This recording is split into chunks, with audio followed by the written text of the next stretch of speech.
বান্দি নামাজে কোরআন পড়েছে, তাদের জন্য ফায়সালা হয়ে গেল। এমন সময় আল্লাহ বলেন, তাদের জন্য খাবারের বন্দোবস্ত করো। এবার খাদ্যের বন্দোবস্ত করা হবে। দুনিয়াতে আমরা অনেক কিছু খাইছি, আল্লাহ বলেন এই খাবার পরে হবে, চাহিদা অনুযায়ী হবে। আগে আমার জান্নাতি খাবার তাদের সামনে পরিবেশন করো। সুবহানাল্লাহ বলেন। দেখেন কেমনে হবে। আপনি দুনিয়াতে গরু খাইছেন না খান নাই? খাসি খাইছেন, মুরগি খাইছেন, হাঁস খেয়েছেন, মাঝে মধ্যে এখন দুম্বাও খাবেন।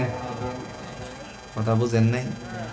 আগে যত দুম্বা আসছে পরিষদে, এই দুম্বাগুলো বন্টন করে নিয়ে গেছে চেয়ারম্যান মেম্বারেরা।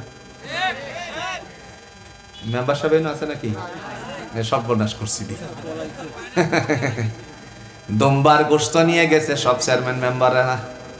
এখন দুম্বা প্যাকেটের প্যাকেট বিভিন্ন মাদ্রাসায় আসতেছে। পাইছেন? মারহাবা, দেখছেনই? তাহলে মিলে গেছে না আমার কথাটা? না সত্য বলছি, নি মিলছে কিনা ভাই?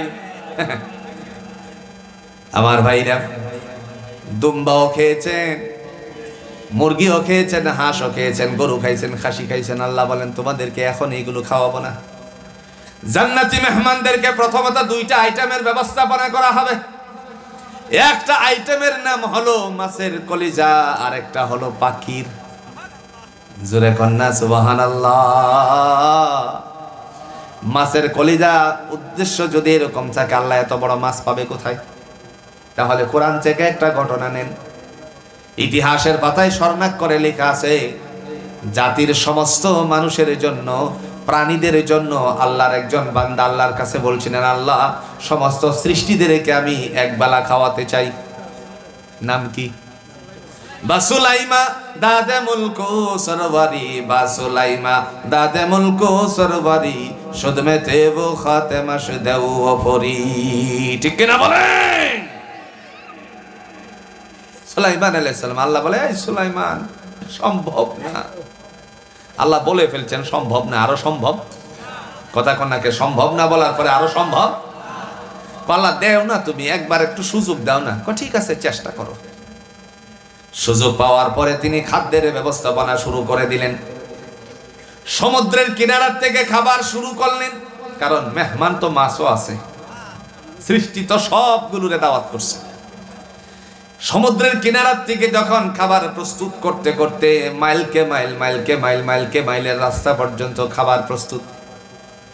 এবার কমপ্লিট হওয়ার পরে বললেন, আল্লাহ তোমার সমস্ত প্রাণীদেরকে, সৃষ্টিদেরকে এবার তুমি একটু দাওয়াত দিয়ে দাও, তারা যেন আমার খাদ্যগুলো গ্রহণ করে।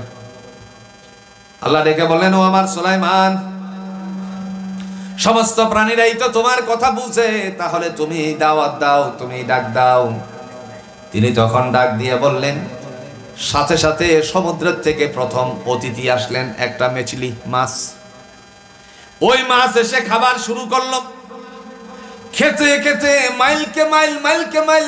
মাইলের শেষ পর্যন্ত খাবার খেয়ে তারপরে হা করে দিয়ে বলতে লাগলো, ও নবী সুলাইমান, তুমি আমারে আজকে দাওয়াত দিয়েছো, খাওয়াতে পারবা না, তাহলে দিলা কেন? আস্তে কোন সুবহানাল্লাহ। মুহূর্তের মধ্যে বলল, সুলাইমান তুমি দাওয়াত দেওয়ার কারণে আমার আল্লাহর থেকে আমার আজকে খাদ্য বন্ধ হয়ে আছে। এখন এই মুহূর্তে আমি এক লোকমা খেয়েছি, আমার আল্লাহ প্রত্যেক দিন প্রত্যেক ওয়াক্তে আমাকে এরকম 2 লোকমা খাবার দেয়। আস্তে কোন সুবহানাল্লাহ। এই মুহূর্তে আল্লাহর বান্দা রবের দিকে মুতাওয়াজ্জু হয়ে ডাক মারল, রব্বানা যালামনা আনফুসানা ওয়া ইল্লাম তাগফির লানা ওয়া তারহামনা লানাকুনান্না মিনাল খাসিরিন।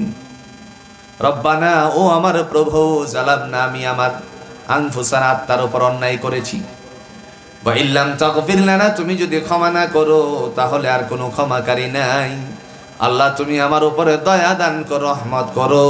আমার ভাইরা, সুলাইমান আলাইহিস সালামের জন্য যে মাছ একজন অতিথি ছিল, মাছ যে একটা অতিথি ছিল, জোরে কোনছে এমন কয়টা মাছ লাগবে আল্লাহর জন্য? দুনিয়াবাসীরে খাওয়াইতো পারবেনি? ক্ষমতা কার? আর জোরে কোন ক্ষমতা কার? নাই 41 সালের কথা কয় না রে। চিন্তা করে দেখেন তো, আল্লাহরে রেখে নিজে ঘোষণা মেরে দিছে 41 পর্যন্ত। কথা কয় না রে।